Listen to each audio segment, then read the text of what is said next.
একটা খুবই ইন্টারেস্টিং হাদিস, যেখানে রাসূল পাক সাল্লাল্লাহু আলাইহি সাল্লাম বলেছেন, কিয়ামত क़यामत जब आएगी तो क्या हाल है? क़यामत का इल्म है, क़यामत कब आएगी? क़यामत कब आएगी?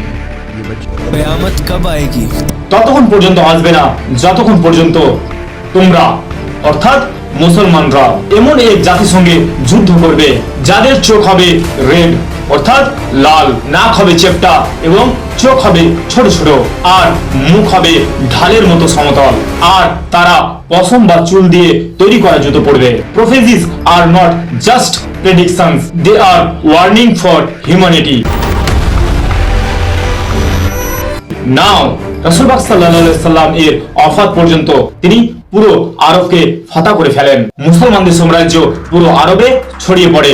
এরপর খিলাফতে রাশিদার 30 বছরে হযরতে আবু বকর, ওমর, ওসমান এবং হযরত আলী রাদিয়াল্লাহু তাআলা আনহু এর সময় মুসলমানরা প্রথমবার আরব থেকে বেরিয়ে ইসলামের ইতিহাসে অন্যতম বৃহৎ সাম্রাজ্য গড়ে তোলে এবং বিশ্বের সবথেকে সুপার পাওয়ার হয়ে ওঠে। Unity creates power and power builds civilisation. But মাত্র 30 বছর পর খিলাফায়ে রাশিদা শেষ হয়ে যায় এবং ক্ষমতা চলে যায় বানু উমাইয়ার বংশের হাতে। তারা প্রায় 90 বছর শাসন করে এবং সাম্রাজ্যকে আরো বড় করে তোলেন। তবে বানু উমাইয়ার শাসনকালে একটি বড় সমস্যা ছিল।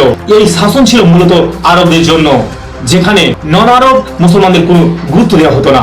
এত বড় সাম্রাজ্য হওয়ার পরেও আরবরা অন্য জাতিদের সঙ্গে খুব কম মিশত, এমনকি কোনো নন আরবের সঙ্গে আরবদের বিয়ে করা প্রায় ইম্পসিবল ছিল এবং শাসনের সব গুরুত্বপূর্ণ পদ আরবদের কাছেই ছিল।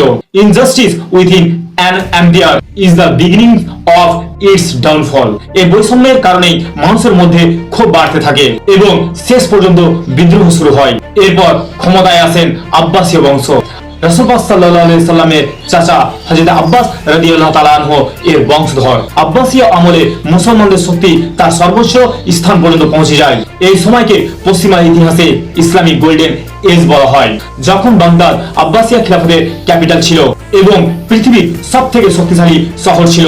আব্বাসিয়া খিলাফত শুধু বিশ্বের সুপার পাওয়ারই ছিল না, তারা একটি খুবই ইউনিক কাজ করেছিলেন, যে তারা ক্যাপিটাল বাগদাদের ভিতরে বিশ্বের সবচেয়ে বড় লাইব্রেরি তৈরি করেন, যার নাম ছিল হাউস অফ উইজডম। এখানে বিশ্বের বিভিন্ন বই সংগ্রহ করা হয়, ফলে বিশ্বের বিভিন্ন প্রান্ত থেকে বিজ্ঞানী, কবি ও চিন্তাবিদরা এখানে এসে জড়ো হতে শুরু করলেন। এখানে অনুবাদ করার জন্য আলাদা বিভাগ ছিল, যেখানে প্রাচীন জ্ঞানকে আরবি ভাষায় অনুবাদ করা হয়। ধীরে ধীরে আরবি ভাষা জ্ঞানের অন্যতম প্রধান ভাষায় পরিণত হয়, যেমন আজ ইংরেজি। নলেজ বিকেম দেয়ার গ্রেটেস্ট উইপেন। এই সময়ই বেরিয়ে আসে ইসলামের বিখ্যাত বিজ্ঞানীরা, আর এই সময়ই জন্ম নেন মহান ইসলামিক বিজ্ঞানী আল খোয়ারিজমি, যিনি এই প্রথমবার আলজেব্রার ভিত্তি স্থাপন করেন। তার কাজ আজও আধুনিক বিজ্ঞানে গুরুত্বপূর্ণ। শুধু বিজ্ঞানে নয়, সাহিত্যেও বিশাল উন্নতি ঘটে। আরব্য রজনীর মতো গল্প সৃষ্টি হয়, যেগুলো আজও বিশ্বজুড়ে জনপ্রিয়।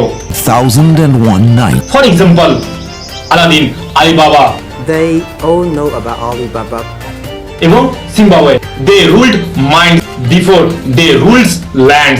সংক্ষেপে মুসলমানরা তখন ছিল বিশ্বের অন্যতম শক্তিশালী একটি শক্তি। কিন্তু ইতিহাসের নিয়ম আছে, when an empire reaches its peak, decline begins.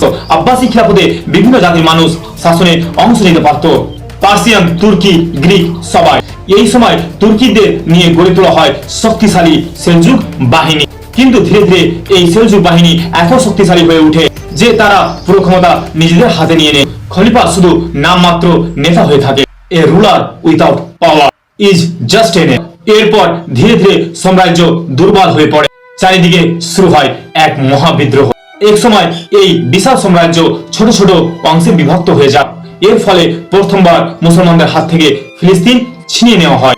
হযরতে ওমর বিন খাত্তাব রাদিয়াল্লাহু তাআলা আনহু জেরুজালেম জয় করার পর প্রায় 450 বছর কেউ এটি দখল করতে পারেনি। কিন্তু যখন মুসলমানরা বিভক্ত হয়ে পড়ে, তখন ইউরোপের খ্রিস্টানরা এই সুযোগের সদ্ব্যবহার করে। তারা শুরু করেন এক বিশাল যুদ্ধ, crusade. The mightiest battle between Christianity and Islam. অবশেষে 1099 সালে তারা জেরুজালেম ও ফিলিস্তিন দখল করে নেন। Divided we fall, united we stand. Subscribe.